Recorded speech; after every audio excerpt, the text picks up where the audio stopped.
Olá pessoal, tudo bem? Estamos aqui novamente para a gente trabalhar mais uma aula e a aula de hoje será sobre funções, né? As primeiras noções, as noções básicas de funções. Então a gente vai falar de domínio, imagem e tentar falar de gráfico de uma função, tá bom? Então simbora para a nossa aula. Primeiramente, vale ressaltar que funções, pessoal, é um tópico extremamente importante dentro da matemática, né? Dentro da vida, na verdade. Porque tudo que a gente vai fazer, né, no cotidiano acaba envolvendo uma função, né? Tudo que a gente faz depende, direta ou indiretamente, de uma função, né? As funções, elas são expressões definidas, né, por algumas relações, né? E elas aparecem em muitos contextos, né, na matemática. E em todas as áreas, na verdade, né? É importante a gente mencionar assim, a variedade das palavras, né? A gente pode falar função, mapeamento, mapa, transformação, tudo significa a mesma coisa, tudo vai nos levar ao conceito de função, tá? O que é então o conceito de função? O conceito de função é uma generalização da noção comum de fórmula matemática, né? A gente conhece o que é uma fórmula, o que é uma expressão matemática, tá? E a noção de função vem para dar uma generalização a essas fórmulas e essas expressões, tá? Geralmente, função ela descreve relação matemática importante entre dois elementos, tá bom? Ok. Então, qual que é a definição matemática de função, tá? Sejam dois conjuntos A e B, vamos supor que a gente tem dois conjuntos não vazios, né? A e B. Uma função f, tá? De A em B, a gente denota geralmente dessa forma, né? F, A, B, tá? É uma lei que associa a cada elemento do conjunto X um único elemento do conjunto B, tá? Então, em desenho, é como se a gente tivesse assim, né? A gente tem aqui um conjunto A, a gente pega aqui um elemento X nesse conjunto A, tá? Tem a função f, leva esse elemento, né, a um elemento aqui do conjunto B. Tá? Tá? Então, notem a importância de algumas palavras. É uma lei que associa cada elemento x de A um único elemento y em B. Tá? Então, a função ela pega um elemento e associa a um único elemento do outro lado. Tá? E esse elemento a gente geralmente denota ele por f de x, tá bom? Geralmente a gente denota assim. Nesse caso, o f de x, ou o y, né, ele é chamado de imagem de x pela função, tá? E o x ele é chamado de pré-imagem do f de x pela f. Tá? Então, o f de x é a imagem do x e o x ele é a pré-imagem do f de x. Tá ok? Beleza. Quando a gente define uma função, tem alguns conjuntos envolvidos que são muito importantes a gente trabalhar eles. Que conjuntos são esses? São os conjuntos onde a gente pode assumir valores para a função, onde a função pode tomar seus valores, tá? E o outro é onde a função chega, né? Então, se a gente tem uma função f de A em B, como é que a gente tem uma função f de A em B, tá? O conjunto A, onde a função toma os valores, é chamado de domínio da função, tá? O domínio da função, entre aspas, é onde a função toma seus valores, os valores que a gente pode calcular a função daqueles valores, tá? E se a gente denota a gente denota geralmente, e é denotado geralmente assim, tá? O A ele é o dom F, a gente chama de dom F, né? É o domínio de F. E o conjunto B, tá? Que é o conjunto de chegada, ele é chamado de contradomínio da função f. Então, ele é onde a função chega, tá? Então, o contradomínio é onde a função chega, tá joia? Então, só para a gente entender aqui, olha, a gente tem uma função f que vai de A em B, né? Então, se a gente tiver assim, o conjunto aqui, imagina uma máquina, né? A gente tem a função f, ela é uma máquina de fazer bolo, né? Uma máquina automática de fazer bolo. Desse lado, a gente tem os ingredientes para fazer o bolo, né? Então, desse lado, a gente tem açúcar, desse lado, a gente tem leite, desse lado, a gente tem farinha, né? Farinha de trigo. E aí, a gente aplica a máquina e obtém aqui no final o bolo, né? Que é o conjunto B. Então, quem é o domínio? É os ingredientes, né? É o conjunto aqui dos ingredientes que você está utilizando. Se você quer fazer um bolo de laranja, você vai ter aqui laranja, açúcar, farinha, né? Etc. E o conjunto B é o conjunto do bolo que você fez, tá? Fazendo associação com... ao fazer um bolo, por exemplo. A função seria uma espécie de máquina, tá? O conjunto f de x, tal que x pertence a, ou seja, o conjunto que está lá dentro do conjunto de chegada, né? O conjunto das imagens, eles são as imagens de f as imagens dos elementos de x por f, tá? Esse conjunto ele é chamado de conjunto imagem de f. Então aqui tem que tomar um certo cuidado, que muitas vezes quando a gente diz a imagem de f, tá? Dá a entender que isso é o B. Não necessariamente, isso aqui está contido no B, tá? Isso é um subconjunto de B. Pode ser o B? Pode, mas não necessariamente é o B, tá bom? Então a gente denota por IF, né? Que é a imagem de F.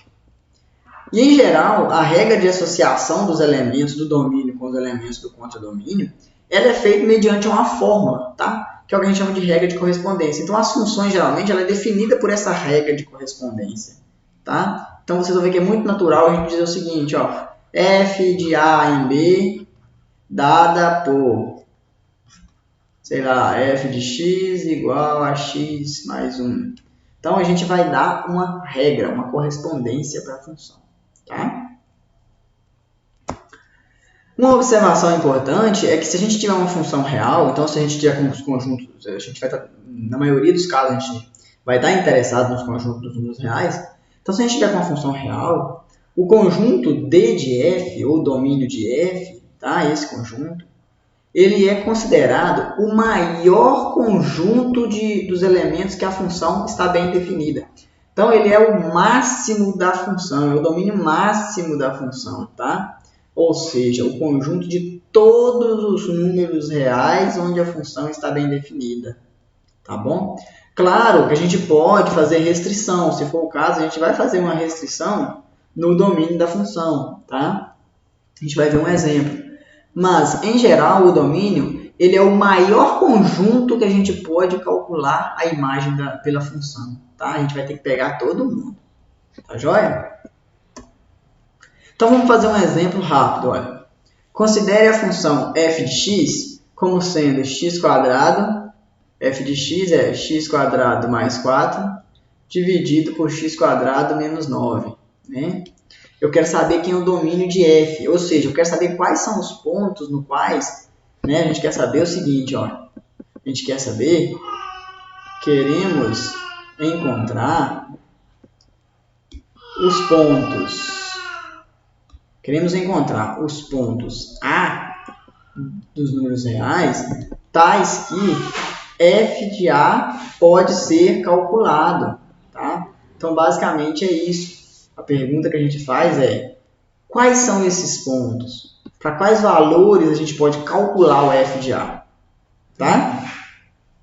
E aí vem algumas regrinhas da matemática que é muito importante a gente relembrar, que é raiz quadrada só pode ser calculada para números positivos, né? A gente não pode fazer divisão por zero, tá bom? Então é o tipo de situação que a gente não pode fazer. Isso vai nos ajudar a calcular esses domínios.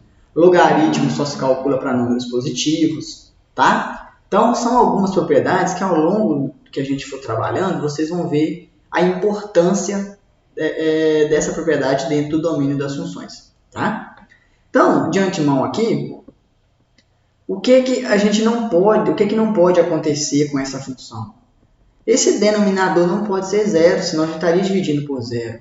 Então, a gente exige que o x² menos 9 seja diferente de zero, para a gente não estar dividindo aqui por zero, né? Observe, se o x² fosse zero, esse denominador seria zero. A gente estaria dividindo por zero. Então, isso aqui tem que ser um número diferente de zero. A gente não pode dividir por zero. Claro que pode ser negativo, né? Mas não pode ser zero. Então, fazendo essa conta, olha, x² menos 9 diferente de zero, x² tem que ser diferente de 9, implica que o x² tem que ser diferente, o x tem que ser diferente de raiz de 9, né? Ou seja, o x tem que ser diferente de mais ou menos 3, tá? Então, o domínio de f não pode conter o 3 e o menos 3, tá bom? Então, o domínio de f não contém mais ou menos 3, tá? Não pode conter esses dois pontos, não pode conter nem o x igual a 3 e nem o x igual a menos 3, tá? Por que que não pode? Porque se a gente colocar x igual a 3 ou menos 3, aquele círculozinho azul ali fica 0. Aí a gente não pode dividir por 0. Tá? De forma geral, eu vou deixar uma dica. Quando a gente tem uma equação ax² mais bx mais c diferente de 0, pessoal, o que a gente resolve primeiro é ax² mais bx mais c igual a 0, né? Aí a gente utiliza delta, né?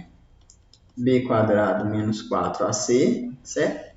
E x será menos b mais ou menos raiz de delta sobre 2a, tá? E aí, fazendo isso, a gente descobre que o x ele tem que ser diferente desses dois valores, né? Menos b mais raiz de delta sobre 2a e x tem que ser diferente de menos b menos raiz de delta sobre 2a. Tá? Em geral, o que a gente faz é isso, tá bom?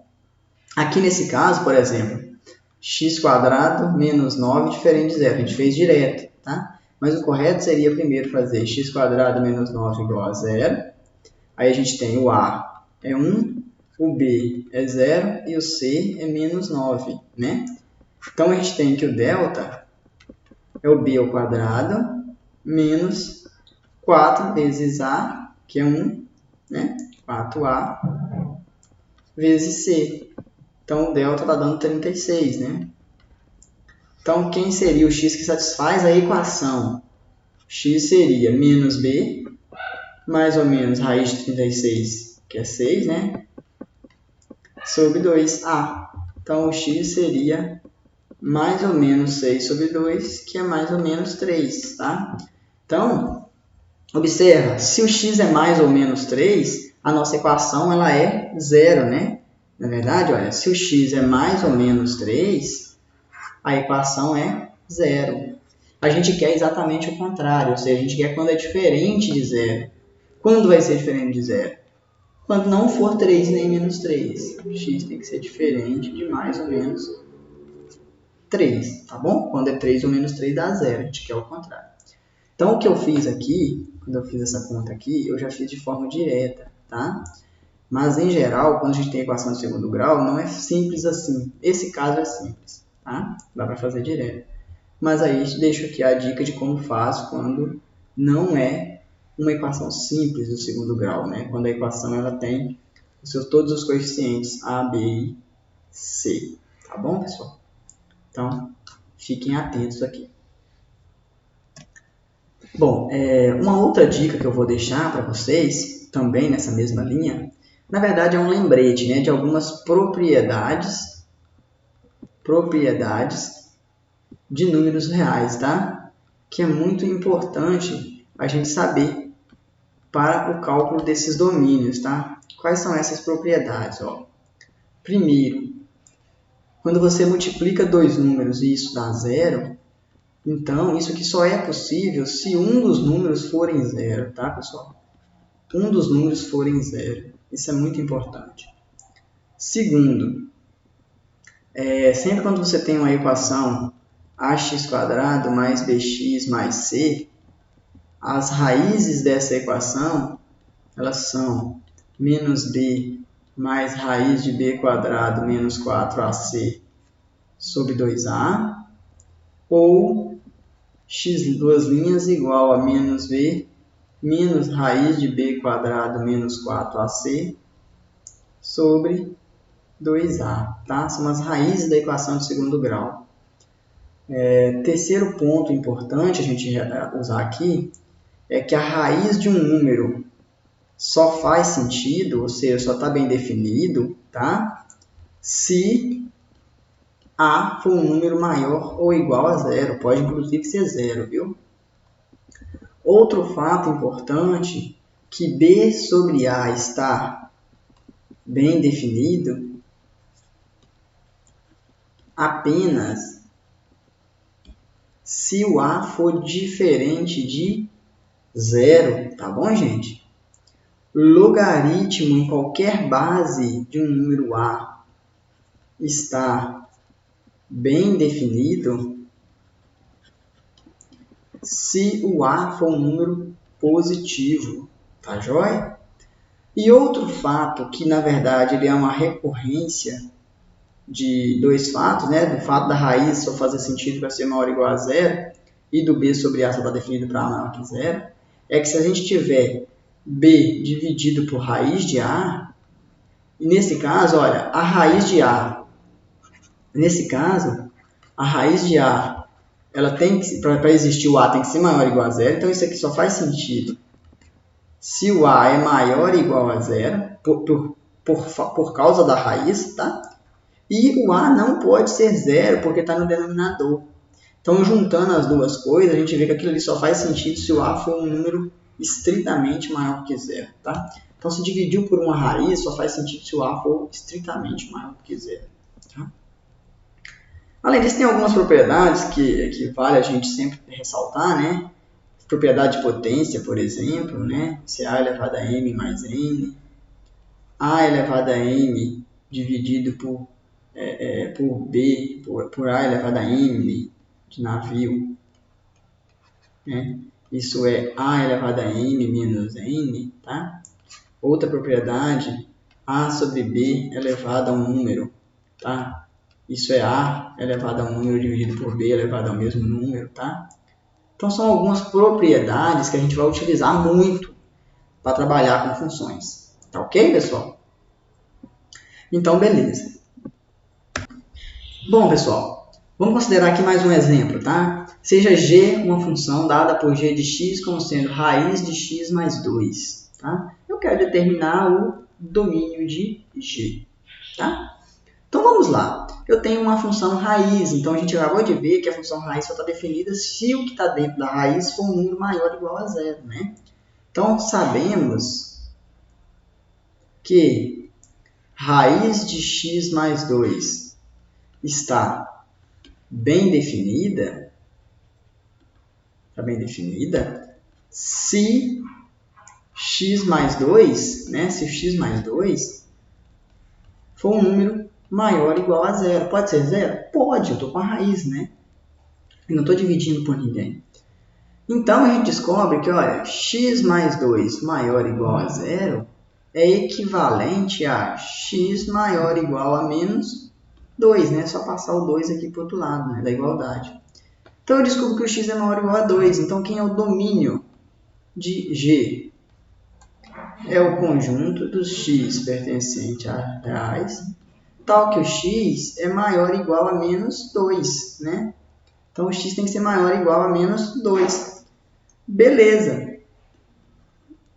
Se o x é maior ou igual a menos 2, então a gente pode escrever isso aqui em intervalos. Então, começa no menos 2, fechado, porque inclui o menos 2, né? Olha lá. A gente pode incluir o menos 2, segundo o que está escrito aqui, né?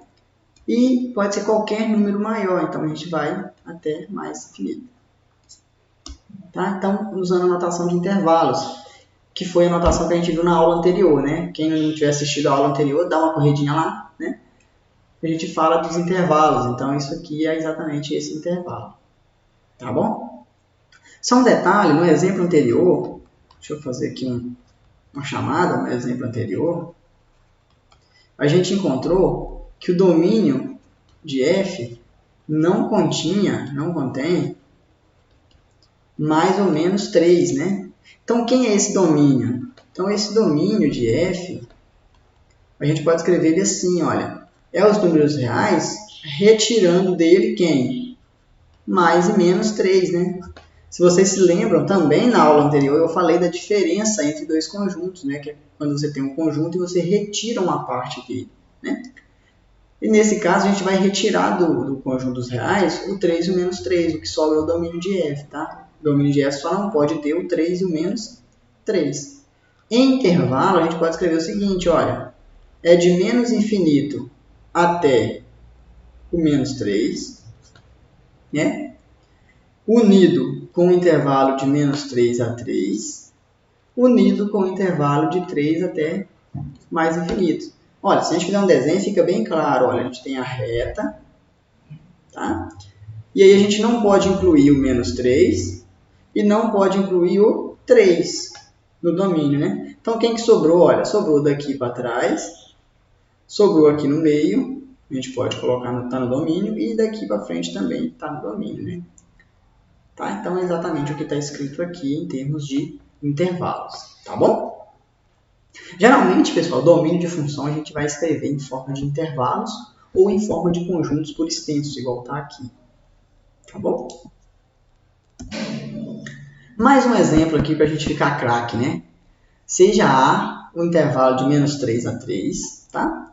E B o conjunto de todos os números reais. E F uma função de A em B, que corresponde a cada x de A o elemento x² mais 1 em B.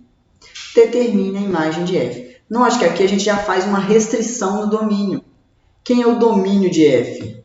Note, o F ele vai de A em B. E ele está definido em todo o conjunto A, né? A gente pode colocar qualquer número aqui nesse x². Então, quem é o domínio de F, no nosso caso? É o conjunto A, tá? Que é o intervalo de menos 3 a 3. Tá bom? E aí eu quero achar a imagem dessa função. Para achar a imagem dessa função, a melhor coisa que a gente pode fazer, talvez, seja trabalhar com o gráfico da função, tá? Que a gente vai ver daqui a pouco. Mas, por enquanto, vamos fazer o seguinte, olha. Vamos encontrar os valores máximos e mínimos da função. Então, eu tenho uma função da forma f de x igual a x² mais 1.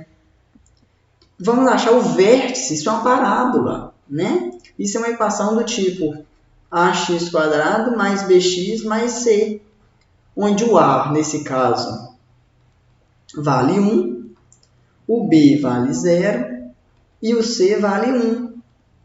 Tá? Então, a gente sabe que o vértice da parábola, né? Como essa parábola aqui ela tem o a é maior que 0, né? O a é maior que 0, então a gente sabe que ela é uma parábola nesse sentido, né? Então, o vértice da parábola é o menor valor que a função vai assumir, tá? Então, o vértice é o menor valor. Então, o que a gente vai procurar é o vértice.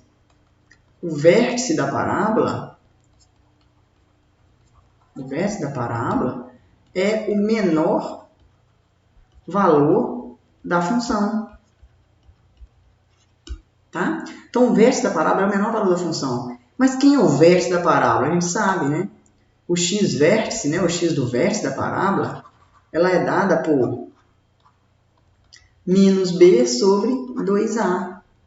Mas o b é 0. Então, quem é o x do vértice? É 0, né? Que é 0 dividido por 2a, isso é 0, né? É menos 0 dividido por 2 vezes 1, que é 0, né? Então, o x-vértice é 0. Bom, professor, se o x-vértice é 0, quem é o y do vértice? É a imagem pela função do x do vértice. Né? Lembra disso? O y ele é sempre a imagem da função. Então, o elemento correspondente é o f do x-vértice, que é 0 ao quadrado mais 1, que é 1. Então, quem é o y do vértice? 1. Então, quem é o vértice da nossa parábola? 0, 1. Beleza. Se esse é o vértice, esse vértice está me dando o menor valor da parábola, da função. Então, o menor valor de f é o y do vértice, tá? É f de 0, né? É f de 0, que é 1, porque é o vértice da parábola, né? O vértice da parábola é o menor valor na parábola aqui. Bom, e como a parábola cresce dos dois lados, tá? Ela vai crescendo, o maior valor vai ser a imagem do extremo do intervalo, né? O maior valor será o f de 3, né? Que é 10, né? Que é a mesma coisa do f de menos 3, né? Deixa eu colocar aqui, vamos fazer assim, porque talvez as pessoas não sabem fazer, né? 3 ao quadrado mais 1, que é 10, né? Que também é o f de menos 3, né? O f de menos 3 também é isso, né? Menos 3 ao quadrado mais 1, que é 10, tá? Então, vou colocar aqui em cima. Quem é a imagem de f, né? Olha, a função, notem o seguinte, a função ela é uma parábola, né? E ela é contínua, né? Ela não tem salto aqui no meio. Como ela não tem salto aqui no meio, tá? Ou a gente sabe o menor valor, que é 1, a gente sabe o maior valor dela, que a gente restringiu o intervalo de menos 3 a 3, tá? Então, vou fazer aqui um esboço do gráfico, a gente vai entender qual que é essa imagem da função. Ok, então, pessoal, a gente encontrou que o menor valor de f,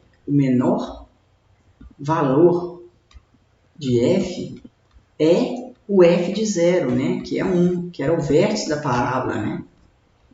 O vértice, né, da parábola, certo? E aí eu estou dizendo para vocês o seguinte, olha, a nossa função ela é uma parábola. O vértice dessa parábola está no ponto 0 para x e 1 para y. E ela é uma parábola com cavidade para cima. O b é maior que 0 e o b é maior que 0. O a é maior que 0. Então, né, fica uma parábola nesse sentido. Então, notem o seguinte. Como a gente restringiu aqui o intervalo de menos 3 a 3, a gente só está interessado no que acontece com a parábola nesse pedacinho. Notem. Ela é uma função contínua, gente. Ela não tem quebra daqui até aqui. Então, quem é a imagem? Olha só, a imagem ela é todo esse tamanho que está aqui, ó, daqui até aqui. Quem é essa altura aqui? É a imagem do 3 e do menos 3. Ó. O f de 3 já viu que é 10, que é a mesma coisa do f de menos 3. Então, essas duas alturas aqui é a mesma, né? Que é 10. Então, quem é o intervalo, que é o domínio, que é a imagem, perdão, de f? É o intervalo de 1 até 10, né? Incluindo os dois. Por quê? Né? Incluindo os dois, porque o f de 0, que está dentro do intervalo aqui, é 1, e o f do 3, que está dentro do intervalo, é 10. Tá? Então, essa é a imagem da função. Se a gente fizer um esboço desse gráfico, vai ficar exatamente aquele desenho que está ali, né? A gente tem aqui o eixo x, o eixo y, ainda não falei de gráfico, mas é a próxima, já dando a introdução. A gente tem aqui e o gráfico da função faria mais ou menos isso aqui, né? Claro, está um pouco torto, mas faria mais ou menos assim. Tá bom? Então, isso aqui seria o gráfico da função. Esses dois pontos aqui são os pontos em que para, né? É o menos 3 e o 3. Tá bom? O 0 está aqui no meio. Ok, pessoal? Então, a imagem é esse pedaço daqui até aqui. Tá joia? A gente vai fazer mais exemplos para ficar mais claro. Então, como eu disse para vocês, às vezes, determinar a imagem da função é muito importante você saber fazer e saber o que é o gráfico da função. Tá? Então, o que é o gráfico de uma função? Dada uma função f, de a para b, o gráfico da função, tá? O gráfico de uma função é definido como sendo o seguinte conjunto. É o conjunto dos x, y pertencente a cartesiano b, ou seja, o x pertence a A e o y pertence a B, né? Tal que o x é um elemento de A e o y é f de x, então a gente vai exigir que o y seja a imagem do x. Tá? Que a gente pode denotar como x f de x, tal que x pertence a A. Nota o seguinte, o gráfico da função ela é constituído no sistema de coordenadas, ou nos eixos coordenados, tá?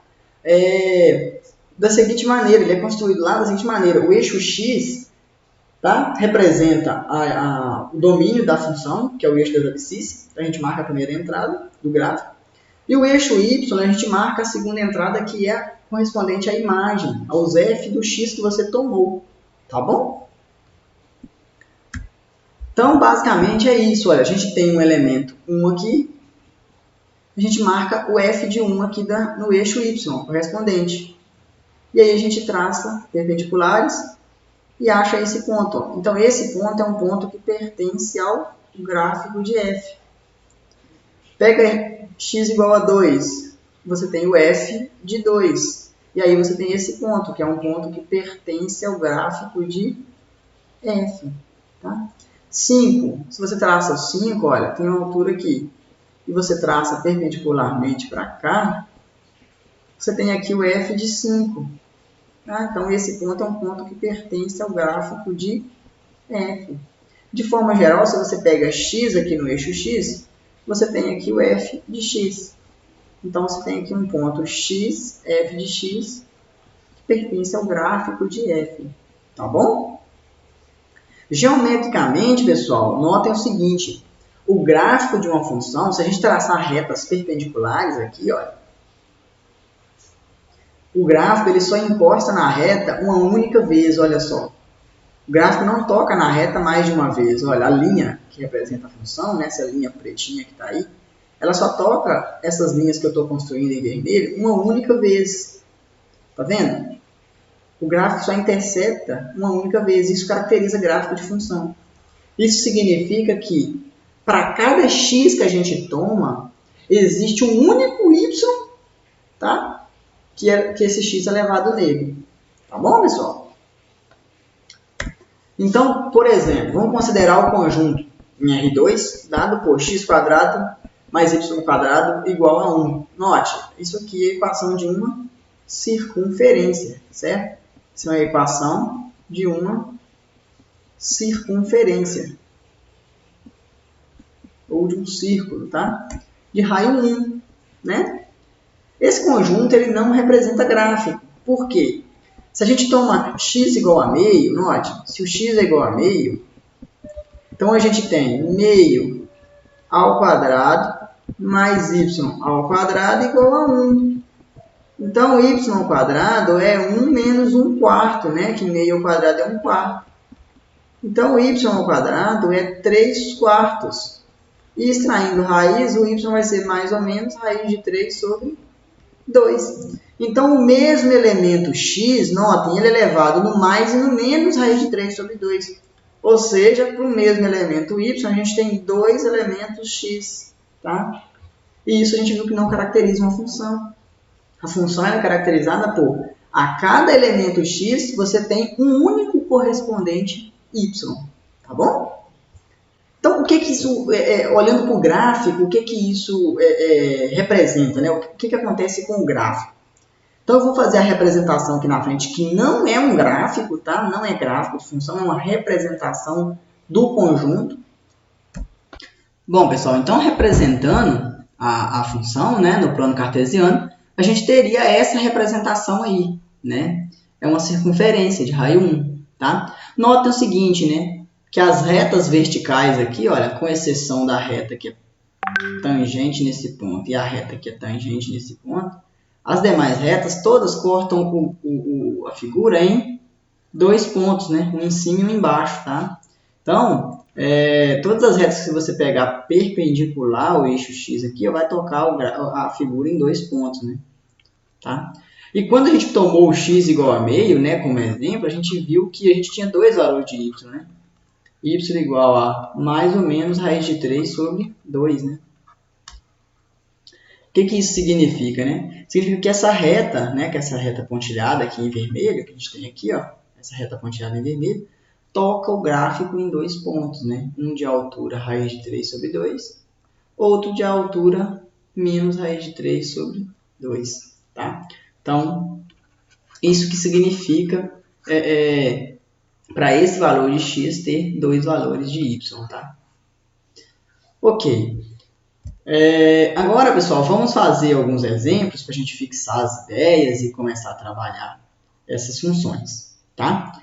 Então, o primeiro exemplo aqui, olha, entre as expressões abaixo, decida quais são funções e quais não são, né? No caso em que for, determine o domínio a imagem determine o domínio a imagem das funções, tá? E a gente vai traçar os gráficos também.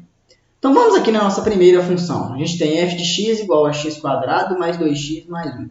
Como que a gente faz o gráfico dessa função? Primeiramente, pessoal, algumas funções elas já apresentam uma característica que nos auxiliam na hora de fazer os gráficos. Por exemplo, essa é uma parábola, né? Quem é o valor de A, né, nessa parábola? O valor de A é 1. Né? O A é o termo que acompanha o x². Quem é o B? O B é 2. E o C vale 1. Tá? Então, a gente já sabe que é uma parábola. O que a gente precisa saber para desenhar o gráfico de uma parábola? O vértice da parábola, tá? E onde essa parábola corta os eixos. Tá? Então, a gente vai utilizar as informações que a gente conhece dos coeficientes para usar a Bhaskara e calcular aqui essas interseções e esse ponto. Tá? Vamos começar pelas raízes. Quem são as raízes da equação? Ou seja, as raízes da equação, pessoal, ela é nada mais, nada menos que onde a função corta o eixo x, tá? Então, a raiz da equação é pontos, coordenadas, vamos dizer assim. As raízes da equação vão nos dar os pontos em que a função toca o eixo x, tá? Então, se eu quero encontrar os pontos em que a função toca o eixo x, eu vou calcular as raízes da minha equação, tá?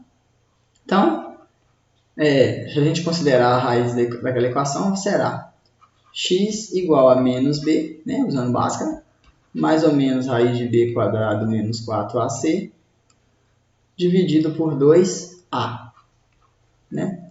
Então, a gente tem que o x será menos o b é 2, mais ou menos raiz de o b ao quadrado, 4. Menos 4 vezes a, que é 1, 4 vezes c, que é 1, 4. Sobre 2a, que é 2 vezes 1, então dá 2. Então, quem são as raízes da equação? É uma raiz dupla, né? Que é menos 2 sobre 2. Ou seja, x vale menos 1. Então, a raiz ela é uma raiz que a gente diz que é uma raiz dupla. Ou seja, ela é raiz da equação duas vezes. Tá? Porque isso aqui é zero, né? Ok, então quem são os pontos em que a função toca o eixo? Então, a função intercepta o eixo x,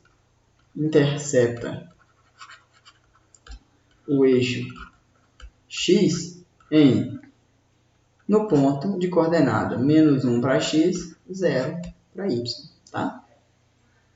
Agora que a gente vai encontrar a coordenada do vértice da parábola. Quem é o vértice da parábola? O vértice da parábola é dado por o x do vértice menos b sobre 2a e o y do vértice é dado por menos delta sobre 4a. Tá? Então, quem é o x do vértice?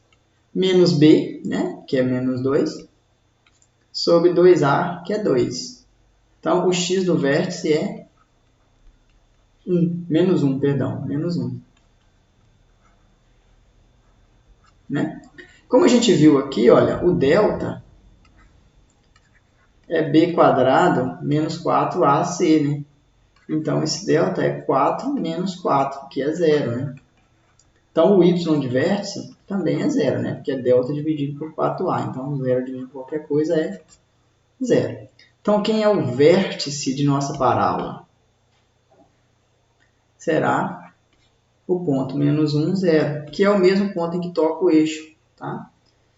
Ok. E onde que a função intercepta o eixo y agora? A interseção com o eixo y, pessoal, basta fazer o valor de x igual a 0. Tá? Interseção com o eixo y, basta fazer x igual a 0. Quem é o f de 0? O f de 0 é 1, né? Fica 0 ao quadrado, que é 0, mais 2 vezes 0, que é 0, mais 1, que é 1. Então, a função ela passa no ponto 0, 1. Então, a gente já tem todas as ferramentas para fazer o gráfico da função, ou pelo menos esboçar o gráfico, tá? Então, a gente tem aqui os eixos, né? X e Y. Vamos marcar esses pontos que a gente conhece, né? Que é o menos 1, 0, né? Esse ponto aqui, então a função passa nesse ponto. E o ponto 0, 1, né? Então a função passa também nesse ponto. E a gente sabe que é uma parábola com cavidade voltada para cima, porque o A é maior do que 0, né? O A é 1. Então, pessoal, o esboço, né? O esboço do gráfico da função f ficaria mais ou menos assim, né? Uma parábola que passa no menos 1 e 0, passa no 0, 1 e sobe. Tá bom?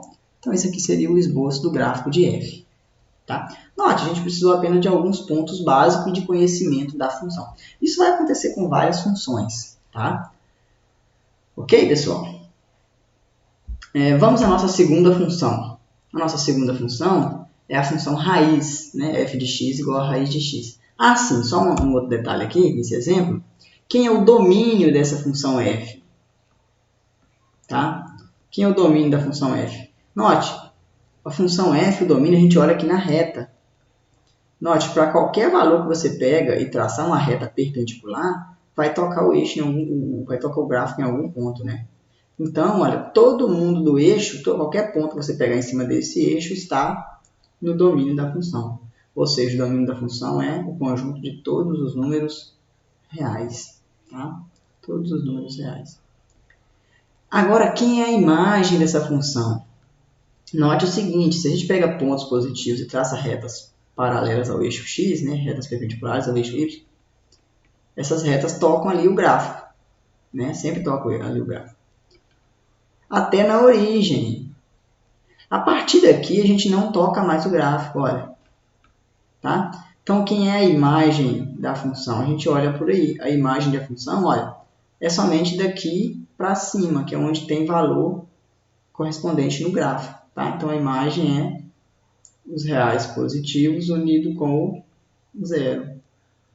Tá? Então, essa é a imagem da função.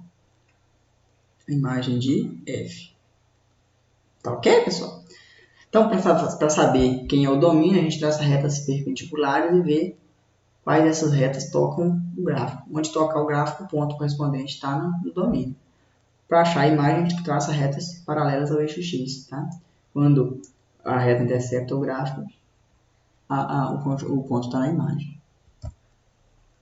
Ok, agora eu quero traçar o gráfico da função f de x igual a raiz de x. Tá? Notem, f de x igual a raiz de x. Por aqui a gente já consegue determinar o domínio de f. Quem é o domínio de f? É o conjunto dos números reais maiores ou iguais a zero, certo? O que está dentro da raiz não pode ser negativo, não existe raiz de número negativo, tá?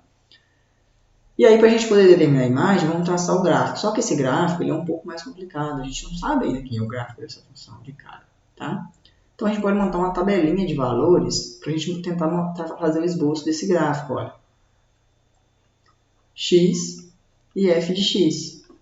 Então, a gente joga valores, por exemplo, x igual a zero. Fica a raiz de zero, que é zero. X igual a 1 é raiz de 1, que é 1. X igual a 4, isso é raiz de 4, que é 2. X igual a, sei lá, 9, isso é raiz de 9, que é 3. Tá? Então, por alguns valores a gente já faz, mas, por exemplo, x igual a 2, y é raiz de 2, deixa aqui. X igual a 3, o y é raiz de 3, também são pontos do gráfico, tá? Então, a gente vai jogar isso no gráfico, olha. Jogando no gráfico, olha só o que a gente tem.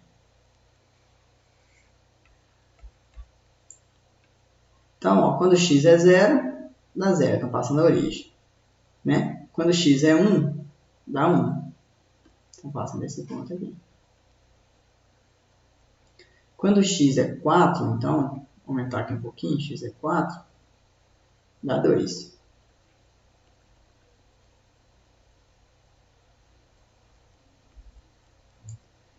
Quando a gente aumenta, deixa eu fazer de novo aqui.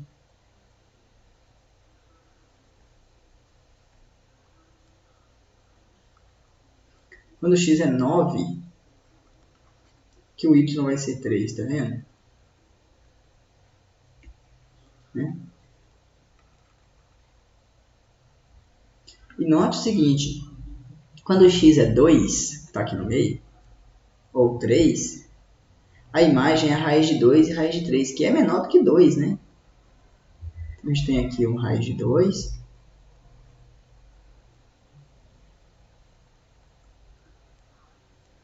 A gente tem aqui o raiz de 3, né?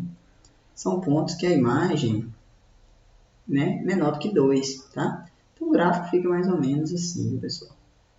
Tem que passar por esses pontos. Tá? Então o gráfico da função raiz é mais ou menos assim. Isso aqui é só um esboço mesmo, tá? Esse é o gráfico da função f, né? O gráfico da função raiz.